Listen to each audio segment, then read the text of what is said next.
नहमदुहु व नसल्ली अला रसूलिल करीम अम्मा बाद।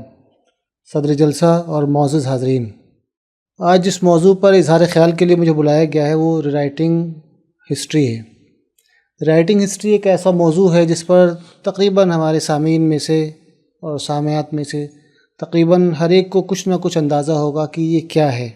आज हम इसका एक होलिस्टिक जायज़ा लेंगे कि असल में ये राइटिंग हिस्ट्री है क्या और क्या क्या डायमेंशंस है इसके।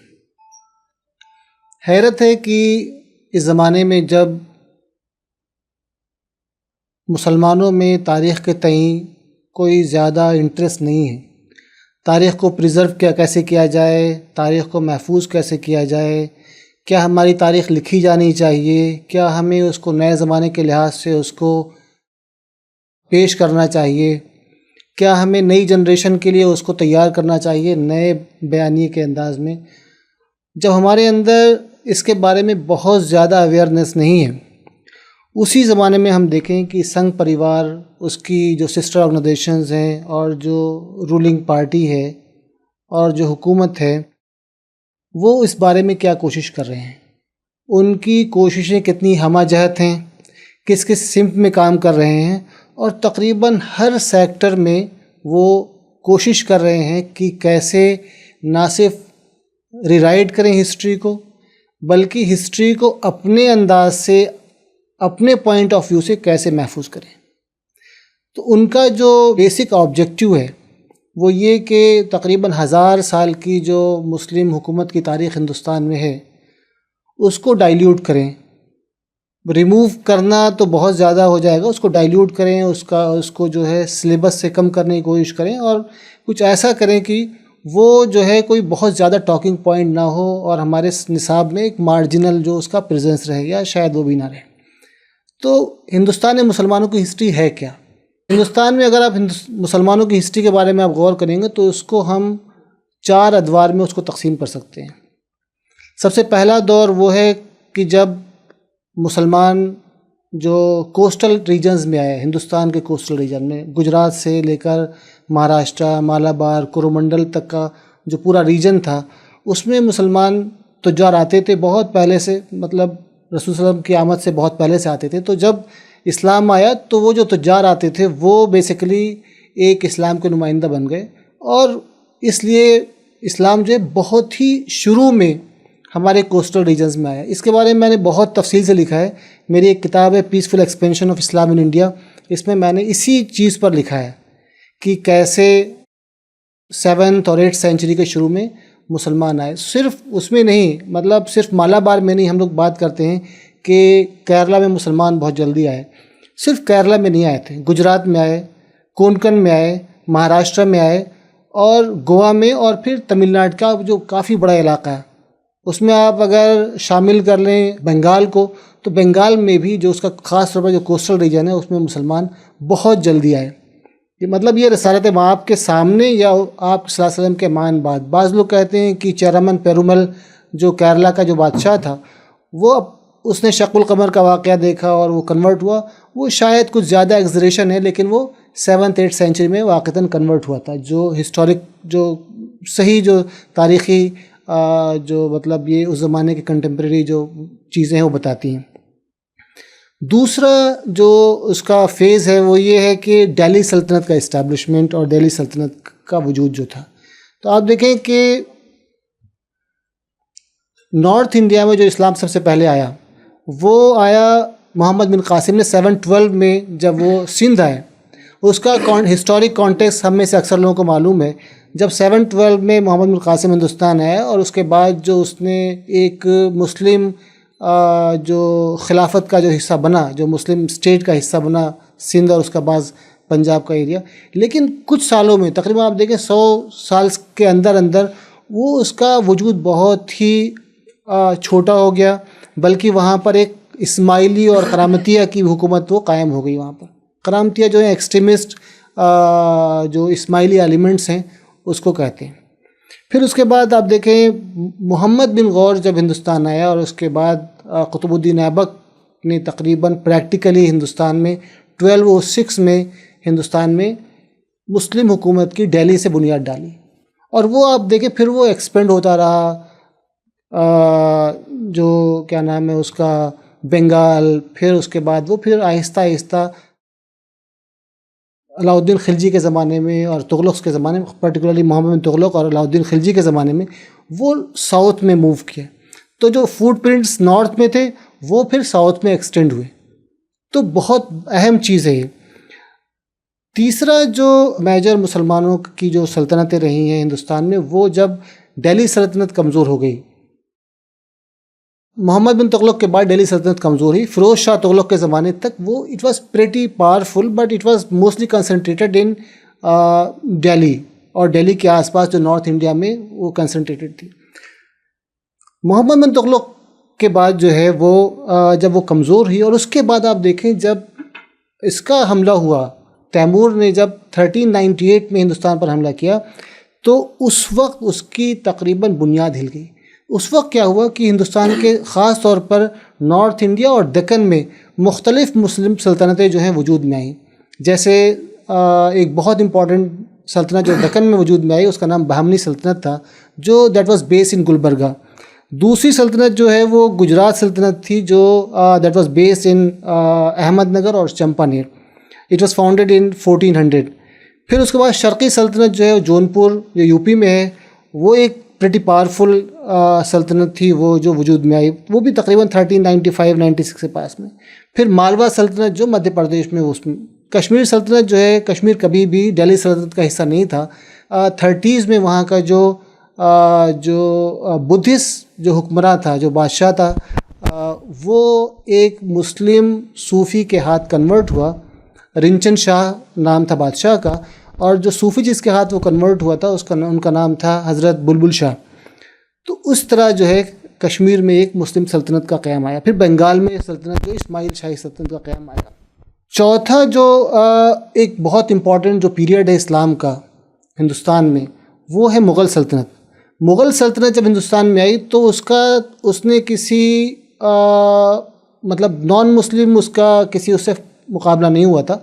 उनका मुकाबला दिल्ली के लोधी सुल्तान से था, और इब्राहिम लोधी को हराया जब 1526 में फर्स्ट बैटल ऑफ पानीपत में, तो उसके बाद उसका क़याम अमल में आया। तकरीबन 1857 तक जो है ये मुग़ल जो है वो सर्वाइव किया।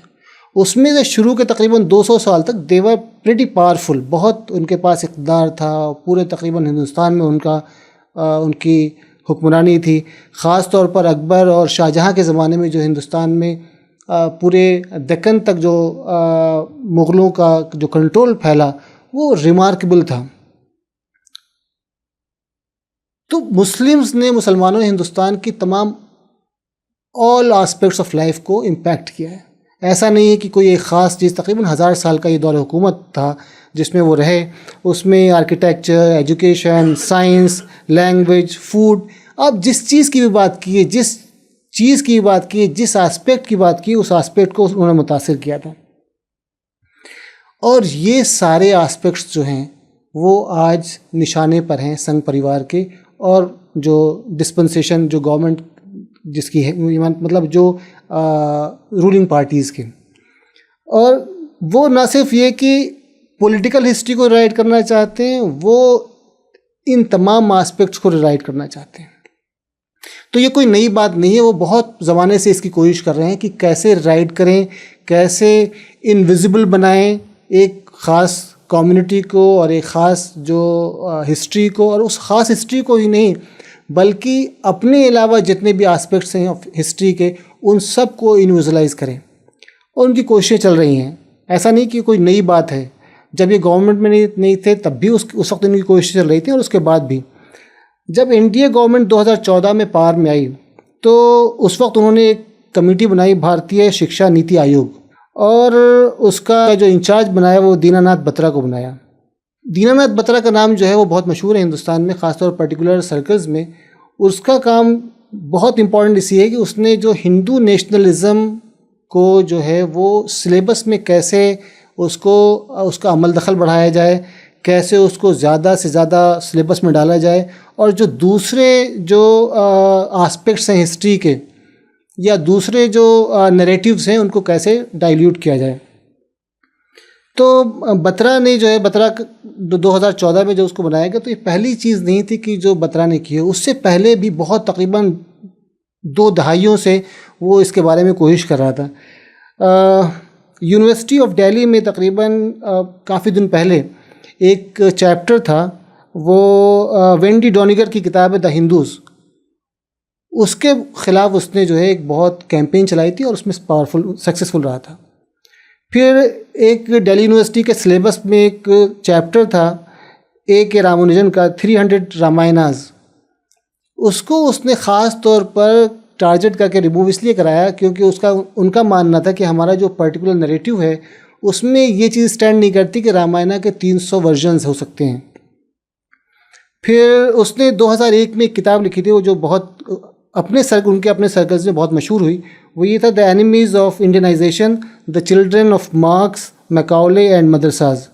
तो उसमें उसने उन 41 फ्लॉज का तस्करा किया था जिनको वो रिमूव करना चाहते थे, और अपना वर्जन जो था वो उसमें उसको इंक्लूड करना चाहते थे। उनका कहना था कि ये जो आर्यंस हैं, they are sons of soils. हालांकि आर्यंस के बारे में हम लोग हिस्ट्री में जो पढ़ते रहे हैं वो ये कि वो कहाँ से आए।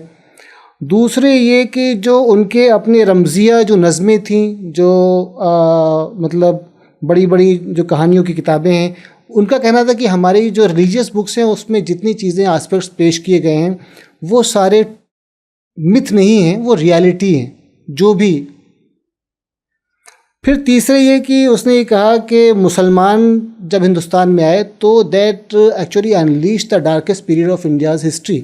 और वो शुरू करता है कि नालंदा में जो है वो जो बख्तियार खिलजी ने नालंदा में जो कहते हैं कि नालंदा यूनिवर्सिटी को डैमोलिश किया, डिस्ट्रॉय किया, वो वहाँ से शुरू होता है। बख्तियार खिलजी बेसिकली ये मोहम्मद ऑफ गौर का एक जनरल था, और जब कुतुबुद्दीन ऐबक दिल्ली में आया तो उस वक्त बख्तियार खिलजी ने बिहार और बंगाल में एक्सटेंड किया जो दिल्ली सल्तनत को। Basically he was almost an independent king, लेकिन वो उसकी एफिलिएशंस थी। लेकिन जो हिस्टोरिक, जो कंटेम्प्रेरी हिस्टोरिक जो अकाउंट्स हैं उसमें कोई चीज़ ऐसी नहीं आती जिससे ये पता चले कि बख्तियार खिलजी कभी भी नालंदा गया।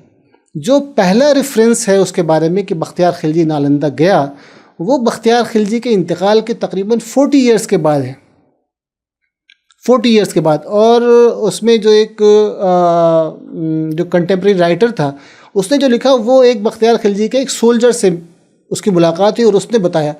तो मैं तो और बहुत सारे लोग ये कहते हैं कि ये तो पूरा मतलब एक ऐसा अनबिलीवेबल अकाउंट है। उसके बारे में, बख्तियार खिलजी के बारे में जो कहा जाता है वो ये कि वो जब गुज़रा बिहार से तो नालंदा से तकरीबन 22 माइल्स के डिस्टेंस से गुज़रा, जो अच्छा खासा बड़ा डिफरेंस है। वो कभी नालंदा गया ही नहीं। तो वो हिस्ट्री को राइट क्यों करना चाहते हैं? जो लोग हिस्ट्री को राइट करने की कोशिश करना चाह रहे हैं वो क्यों करना चाह रहे हैं? इसमें ऑर्डिट रश्की जो एक मशहूर राइटर है, उसके औरंगज़ेब के ऊपर, इंडिया की हिस्ट्री के ऊपर, और अभी उसकी एक नई किताब आने जा रही है इंडिया की पास्ट 5000 ईयर्स। उसकी बहुत ही मशहूर राइटर है, अमेरिका की एक यूनिवर्सिटी में पढ़ाती है। वो लिखती है क्यों करना चाहते हैं ये इस पर।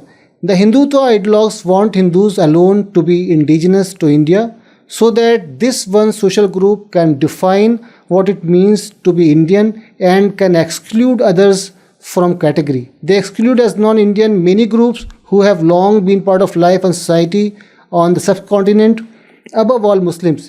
In Hindutva history, oxymoron though that phrase is, pre-modern India had two major phases, a glorious Hindu golden age followed by an era of Muslim oppression of Hindus.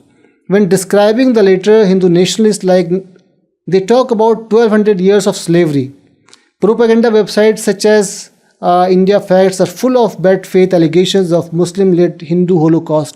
एक पूरी कहानी बनाई है कैसे एक हॉलोकॉस्ट हुआ और इनको क्या नाम है जो लोकल पॉपुलेशन थी उसको एक्सटर्मिनेट किया।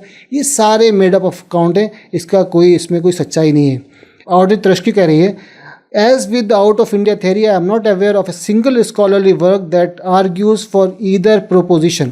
Indo-Muslim rulers were no more or less violent as a broad group than Hindu rulers, and they generally targeted political enemies. बिल्कुल सही लिखा कि जो मुसलमान बादशाह थे उनका और हिंदू बादशाहों में कोई फ़र्क नहीं था, रिलीजन के नाम पर कोई फ़र्क नहीं था, किसी ने किसी के ऊपर रिलीजन की वजह से हमला नहीं किया। इससे हट कर मैं कह रहा हूँ, खलीक अहमद निज़ामी ने अपनी किताब में साफ साफ लिखा है, खलीक अहमद निज़ामी ने लिखा है कि मुसलमानों ने जो मोहम्मद गौरी या जो महमूद गज़नी और उसके बाद जो आए हिंदुस्तान में, उसका कोई पॉलिटिकल इंटेंट नहीं था, यानी मतलब रिलीजियस कोई उसका कॉनोटेशन नहीं था, कोई उसका रिलीजियस वो नहीं था। वो कह रही है, these largely imagined grievances have a history of their own which is important for understanding how they have come to exert pressure over the imagination of some members of India's dominant religious group. फिर आगे लिखती है, while giving the British a pass, Hindu nationalists blame seemingly all wrongs in Indian history on Muslims. In addition to the being hateful and incorrect, it is notable that Hindu nationalists rarely distinguish between groups of Muslims, whether past versus present, or those with political power versus those without, and so forth. तो हम देखेंगे कि पहले क्या हुआ करता था। पहले जो इनके हमारे जो नरेशन थी वो ये कि Aurangzeb was hateful, Aurangzeb was tyrant. बाद में क्या हुआ कि all they started brushing all the Muslim rulers with the same colour. तो चाहे अकबर हो या अलाउद्दीन हो, खिलजी हो या कोई दूसरा, सबको तकरीबन वो उसी एक उससे वो करने लगे। रिवीजन ऑफ टेक्स्ट बुक्स जो है वो इनके जो स्कीम ऑफ थिंग्स में बहुत इंपॉर्टेंट रोल प्ले करता है कि जो हमारा टेक्स्ट बुक्स है उसको कैसे रिवाइज करें, पूरा उसको चेंज कैसे करें। और ये नई बात नहीं है, ये बहुत पहले से करते रहे। पिछली बार जब वो गवर्नमेंट में आए थे 1999 में, तब भी उस वक्त किया था। तो 30% जो हमारा सिलेबस है, स्कूल का सिलेबस, उसको तकरीबन चेंज कर दिया है। उसमें बहुत सारी चीज़ों को डिलीट कर दिया है और बहुत सारी चीज़ों को जिनको डिलीट नहीं किया उनको चेंज करने की कोशिश की गई है। पर्टिकुलरली जो जिन आस्पेक्ट्स को निकाला गया है वो मुग़ल्स हैं। पॉलिटिकल साइंस टेक्स्ट बुक्स में जो सेकुलर जो हमारे आइडियाज़ हैं गांधी जी के बारे में और गांधी जी की शहादत के बारे में, दिल्ली सल्तनत के बारे में, और इस तरह जो इम्पोर्टेंट एस्पेक्ट्स हैं हिस्ट्री के जो बच्चे पढ़ते हैं। और सिर्फ ये ऐसा नहीं कि स्कूल टेक्स्ट बुक्स में किया गया, इन्होंने स्कूल टेक्स्ट बुक से शुरू करके ये जो यूनिवर्सिटी और कॉलेजेस की बुक्स हैं उसमें भी करने की कोशिश की है। एक इम्पॉर्टेंट जो कंटेंशियस जो डिलीशन है जो वो गांधी जी के असैसिनेशन के बारे में है। कि गांधी जी के असैसिनेशन के बारे में कि उनके बारे में पहले भी एफर्ट ऐसे हुए थे कि उनको असैसिनेट करें, और फिर जब गांधी जी को फाइनली असैसिनेट किया तो उसके बाद जो संघ को जो बैन किया गया था उसका जो रेफरेंस है वो भी उन्होंने किताबों से निकाल दिया है। क्लास 12 की बुक में उन्होंने जो एक इम्पॉर्टेंट जो चीज़ वो निकाली है वो ये कि उसमें जो चीज़ डिलीट की है, वो जो पैसेज वो ये है, he Gandhi was particularly disliked by those who wanted Hindus to take revenge और who wanted India to become a country for the Hindus, just as Pakistan was for Muslims. They accused Gandhiji of acting in the interest of the Muslims and Pakistan.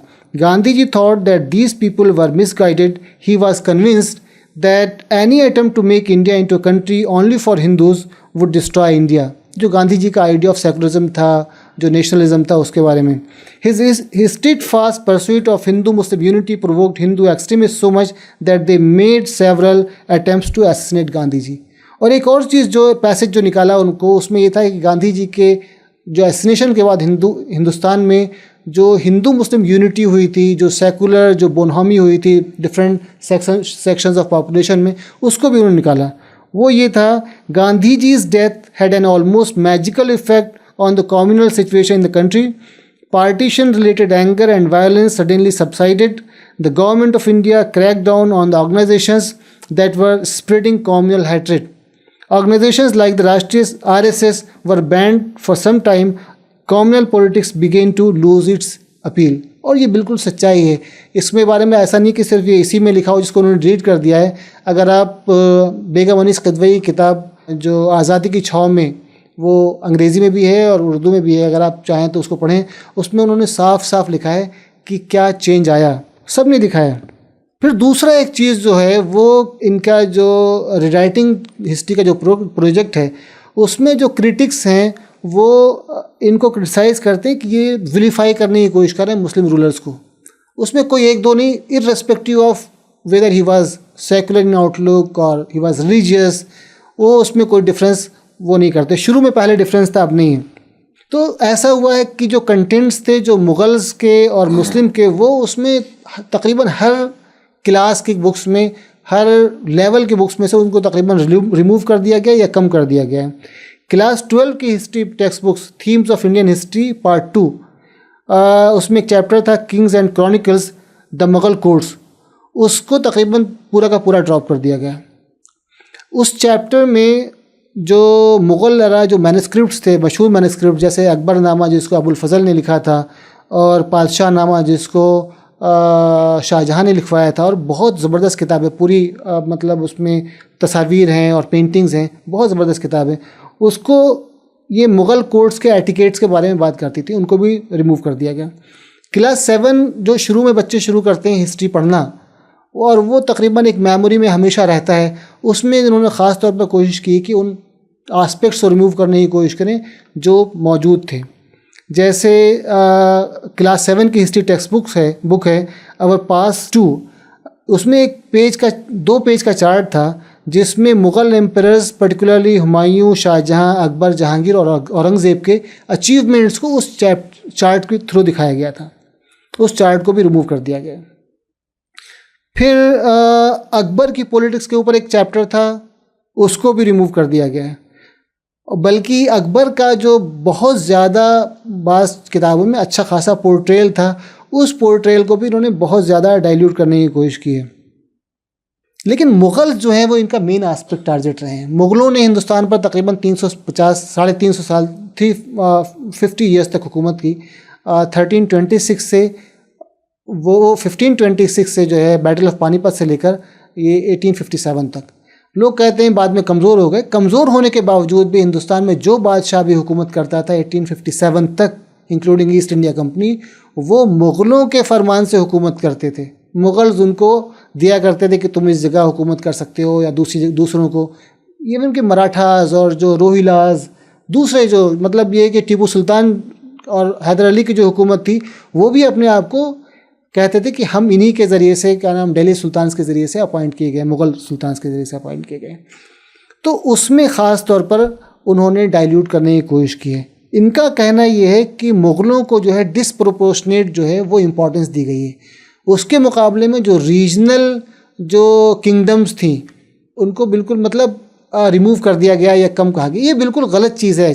अगर आप देखें तो मैं बताऊं कि 15 और 16 century में ये विजयनगर एम्पायर जो साउथ इंडिया की एक मेजर पावर थी, उसके बारे में आप कहीं भी पढ़ेंगे तो आपको तफसील से लिखा मिलेगा। काकटिया जो हुकूमत, उनकी जो एम्पायर, जो सल्तनत थी, उसको भी तफसील से मिलेगा।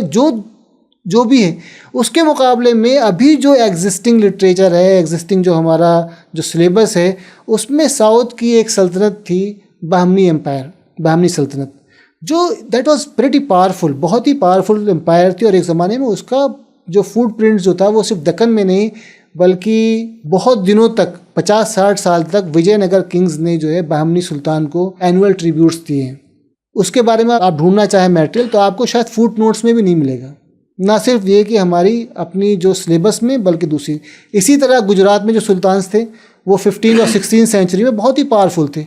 उनके बारे में मैंने जिन जो रीजनल मुस्लिम सल्तनत का जो नाम लिया था शुरू में इस लेक्चर के, उसमें भी मैंने तज़किरा किया था कि वो जो है उनका नाम आप ढूंढेंगे तो आपको शायद कहीं ना मिले। हालांकि अगर आप अभी अहमदाबाद जाएं तो अहमदाबाद में जो गुजरात सल्तनत की जो बनी हुई मसाजिद हैं या जो इमारतें हैं, और फिर आप चंपानेर जाएं तो वहाँ जो मुसलमानों की बनाई हुई जो इमारतें और जो पूरा एक आर्कियोलॉजिकल वहाँ पर एक वो है, यूनेस्को की हेरिटेज साइट है चंपानेर में, बेशुमार, मतलब 8-10 मस्जिदें हैं बड़े बड़े। मतलब इट वाज, जैसे आप दिल्ली में आते हैं तो आपको मुग़लों के बारे में अंदाज़ा होता है, वो 15 और 16 सेंचुरी के शुरू में तकरीबन सेम हाल वो चंपानेर में और वो जो गुजरात के सुल्तानों का था। सिर्फ ऐसा नहीं कि स्कूलों में ही हुआ, मेरे पास तो बहुत सारे और एग्जाम्पल्स थे, मैं उसको वो कर रहा हूँ। सिर्फ ऐसा नहीं कि स्कूलों के, हमारे जो स्कूल के सिलेबस में ही चेंजेस हुए। यूनिवर्सिटी के जो सिलेबस हैं, जो बीए का जो सिलेबस है या मिडिवल पीरियड जो है उसका पूरा, आप देखें यूनिवर्सिटीज़ में जो मिडिवल पीरियड है उसको निकाल दिया गया काफ़ी हद तक। अलीगढ़ यूनिवर्सिटी आप चले जाएं, वहाँ का जो जो हिस्ट्री डिपार्टमेंट है वो मिडिवल हिस्ट्री के लिए बहुत मशहूर था। वहाँ के प्रोफेसर्स परेशान हैं कि भाई हम हमारे तो पढ़ाने के लिए कुछ बचा ही नहीं, हम क्या पढ़ाएं। मेरी खुद बात हुई कई प्रोफेसर से वहाँ पर जो प्रोमिनेंट प्रोफेसर्स और ऑथर्स हैं। प्रोफेसर इरफान हबीब जो एक मशहूर हिस्टोरियन है और अलीगढ़ के प्रोफेसर भी हैं, मतलब वो is a very very senior person, 92 years एज है उनकी। वो लिखते हैं एक जगह कि द एंटायर दिल्ली सल्तनत is covered in just 1 sub unit out of 4 in unit 1। ये ग्रेजुएशन लेवल के सिलेबस की बात है। Gone is the troublesome task of explaining Alauddin Khilji's agrarian and price control measures of Mohammad Tughlaq efforts at agriculture recovery. और ये जो दोनों जिनके बारे में बात हो रही है, मोहम्मद तुगलक या अलाउद्दीन खिलजी, वो कोई स्मॉल टाइम टेरिटरी या स्मॉल टाइम जो किसी प्रिंसली स्टेट के बादशाह वगैरह नहीं थे। अलाउद्दीन खिलजी जो है वो पहला हिंदुस्तान में बादशाह था नॉन हिस्ट्री में जिसने पूरे हिंदुस्तान पर हुकूमत की, पंजाब से लेकर तमिलनाडु तक पहली बार, गुजरात से लेकर बंगाल तक। और उस सेम तकरीबन आप देखें मोहम्मद बिन तुगलक का, लेकिन उन सब के रेफरेंसेस को है उनको रिमूव कर दिया गया। वो आगे लिखते हैं, early Turks, Khiljis, Tughlaqs and invasion of Timur are all part in just 1 unit. बहुत ज़्यादा उसको शॉर्ट कर दिया गया। The omissions are also all sweeping in unit 2। Apart from the oddity of placing Surs before Babur's invasion, the student is freed from all concern about Akbar.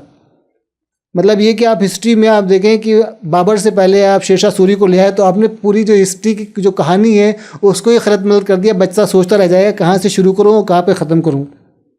Even the name of Akbar is not mentioned. On the other side, the main characters on whom the candidate is to concentrate are all duly recorded. Hemu Vikramaditya, Rana Pratap, Rani Durgavati and चांद बीबी, जो एक मतलब localise जो heroes हैं।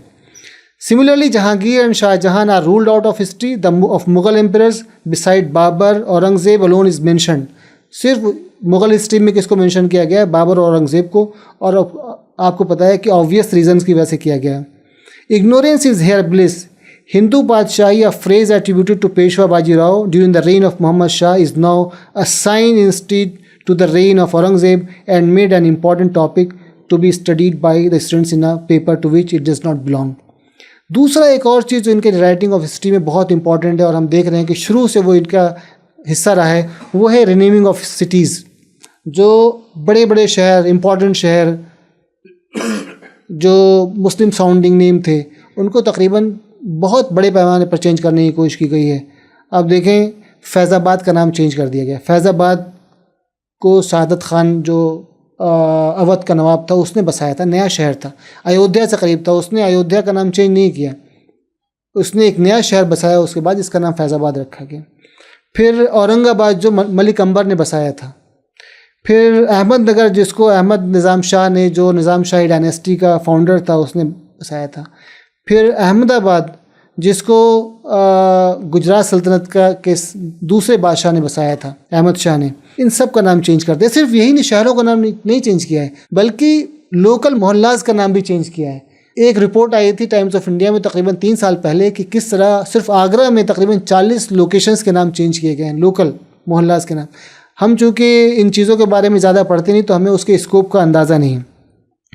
फिर दूसरा एक अहम जो इनका रोल है, जो राइटिंग हिस्ट्री में इनका बहुत इंपॉर्टेंट प्रोजेक्ट है, वो ये कि कैसे पूरा जो हिस्ट्री है शुरू से लेकर हिंदुस्तान की इब्तिदा से लेकर आज तक उसको राइट करें। तो गवर्नमेंट ने जो है Indian council of historic research, इसका एक प्रोजेक्ट है कि तकरीबन 12 से 14 वॉल्यूम में इस पूरी इंडिया की हिस्ट्री को कैसे रीराइट किया जाए, और इसका नाम ही रीराइटिंग हिस्ट्री है। इसमें इसका नाम, इसको ये चाहते हैं कि इसमें due credit should be given to dynasties who have been missed out. के मुताबिक जो डायनेस्टीज़ जिनका तस्करा नहीं होता है, उन डायनेस्टीज़ का नाम उसमें शामिल किया जाए, उनके बारे में।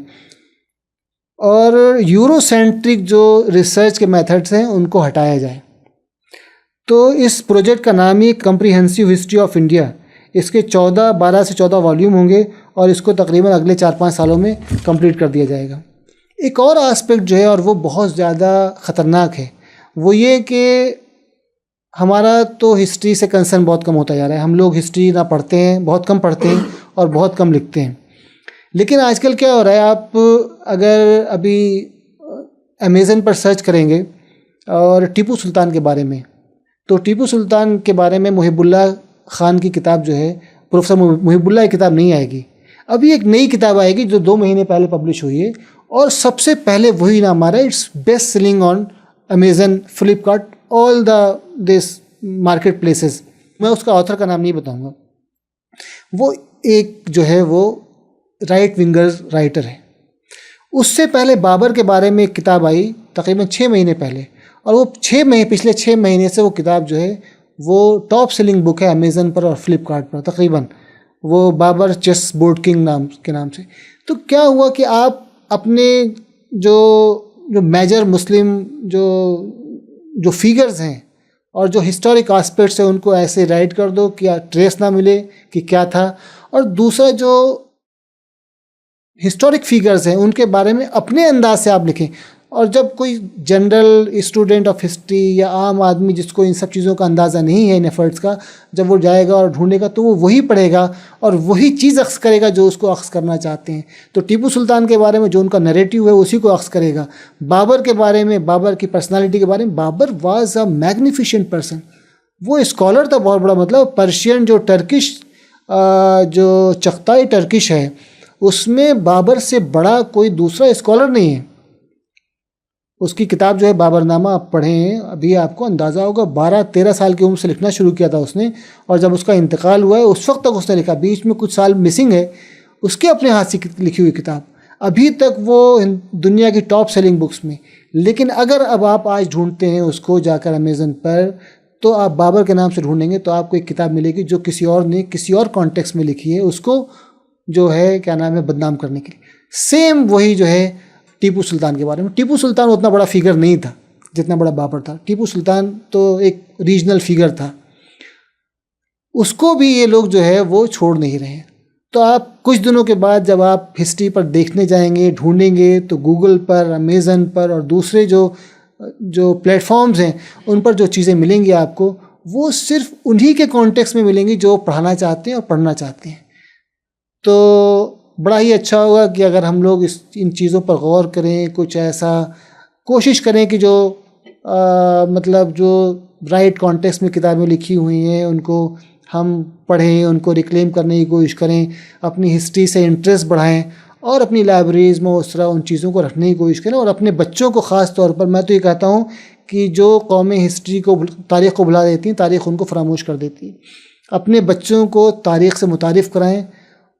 मैं तो ये कहता हूँ, बल्कि इस हद तक कहता हूँ कि जिस तरह आप बुनियादी किताबें पढ़ाते हैं दीन की, उस तरह उसमें उन चीज़ों को भी शामिल करें, वरना तो आपके बच्चे आपकी तारीख़ को नहीं जानेंगे, हमारी जो नई जनरेशन है वो नहीं जानेगी, और नेक्स्ट जनरेशन के बारे में तो बड़ा मुश्किल है कहना कि वो उसको समझ पाएंगे या उसके बारे में सच्चाइयों को जान पाएंगे। बहुत शुक्रिया, खुदा हाफिज़।